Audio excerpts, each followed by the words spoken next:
Jogos com mundo aberto são tão incríveis, né? Desde a era de ouro dos games, os jogos engatinharam por o que eu considero a melhor categoria de jogos na minha opinião. Os jogos considerados semi-abertos surgiram na década de 80 e 90. Um exemplo é The Legend of Zelda: A Link to the Past, que foi lançado em 1991 para Super Nintendo. Apresentava um mundo meio que dava uma sensação de mundo aberto porque ele era interconectado em várias regiões. Então você tinha um mundo semi-aberto onde dava a sensação de liberdade, só que não era um mundo 100% aberto como os jogos de hoje em dia têm. Outro marco também foi Detroit, que foi lançado em 1986 para SNES, que introduziu elementos não lineares e a exploração de um vasto ambiente, que também era interligado. Esses títulos ajudaram bastante a mudar o conceito de mundo aberto, mas ainda assim eles eram semi-abertos, apesar de serem jogos 2D, mas também são ótimos jogos para você testar. Saindo um pouco do mundo dos pixels e entrando no 3D, fica bem difícil saber qual foi o primeiro jogo que realmente pode se chamar de mundo aberto, já que a categoria foi evoluindo com o passar do tempo, né? E um jogo que eu joguei muito, onde era de mundo aberto realmente, foi o Spider-Man 3, que era um jogo de Play 2, mas eu passava bastante tempo sem fazer missões. Eu geralmente ia em alguma locadora, pagava pra fazer web swing pelas prédios aí. A sensação de liberdade que dava para andar no mundo aberto gigantesco era incrível, cara, incrível. Apesar de simples a Nova York, já que não tinha tantos detalhes naquela época por ser um jogo de PlayStation 2, ainda assim é bastante ótimo jogar esse jogo, é sério, é bastante agradável. Como eu falei, eu joguei muito o jogo do Homem-Aranha simplesmente pra não fazer nada, sem fazer absolutamente nada. Eu só vagava pelas ruas, andava pelos prédios, soltava teia pelos prédios e ficava me balançando sem fazer muita coisa. Eu não ligava pra missão principal.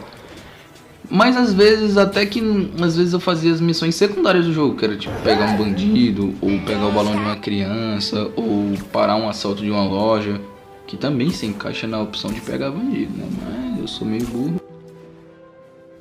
Agora, um jogo que é simplesmente venerado pela população brasileira é o nosso querido GTA San Andreas, que também eu fazia a mesma coisa. Eu nunca zerei o GTA San Andreas, eu nunca sequer passei da primeira missão dele. Esse jogo marca uma geração inteira e ainda marca aqui pelo Brasil, onde nem todo mundo tem 3, 4 mil reais sobrando para conseguir um console da nova geração, né? Então as pessoas acabam recorrendo à velha guarda. Pra ser sincero, eu vim ter esse console, o PlayStation 2, ano passado, quando eu tinha 16 anos. Ano passado? Não, há 2 anos, quando eu tinha 16 anos. Agora eu tenho 18, eu me formei na escola e eu tô aqui fazendo vídeo pro YouTube. Quando eu era criança, geralmente eu ia nas locadoras, mas eu não jogava o GTA San Andreas original entre muitas aspas, já que era aquele craqueado que todo mundo sabe de onde é que vem. Era bem interessante porque um dos meus preferidos desse naipe dos mods era o GTA Homem de Ferro, onde ele ficava com a armadura do Homem de Ferro e ficava praticamente imortal, já que eu nunca consegui realmente morrer naquele estado de jogo. Então eu era um ser imortal dentro de um mundo aberto, onde eu poderia tacar o terror em Los Santos e não ter nada que a polícia pudesse fazer contra mim. Ele também é outro jogo incrível, onde você começa na escola fazendo algumas missões, até um certo momento onde os portões da escola vão se abrir e você vai poder explorar o mundo. Eu me lembro que eu ia na casa de um amigo, cara, que eu ficava vendo ele jogar Bully. E desde corrida até lendas dentro do próprio jogo. Eu me lembro que tinha uma lenda que era uma casa... Eu não sei se era uma casa assombrada, mas era uma casa de uma menina que tinha morrido. Tinha histórico dela na escola, histórias sobre ela, sabe? Aí a gente pesquisava no YouTube, dava bastante medo, até porque a gente era criança também, né? Mas esse jogo é um jogo bastante legal, amado, e até hoje a gente tá esperando aí a continuação dele, né? Eu prefiro a continuação do que o remake, cara. Tem gente que prefere o remake, mas eu prefiro a continuação do que o remake.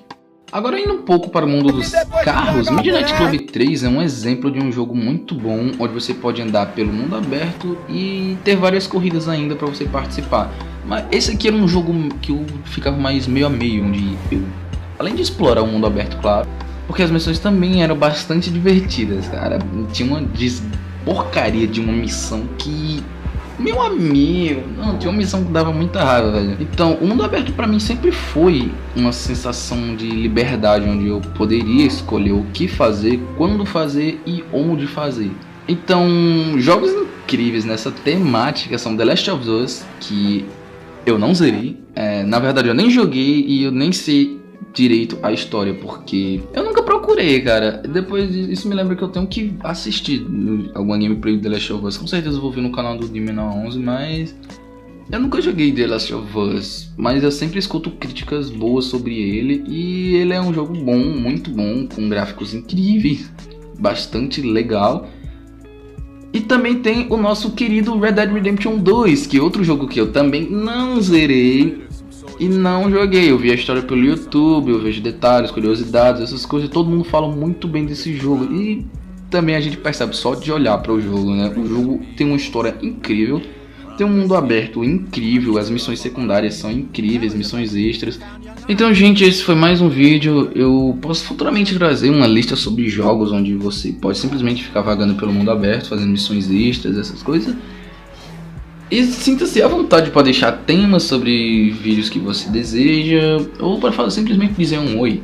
Então, valeu, falou, até mais e fui. Até um outro dia.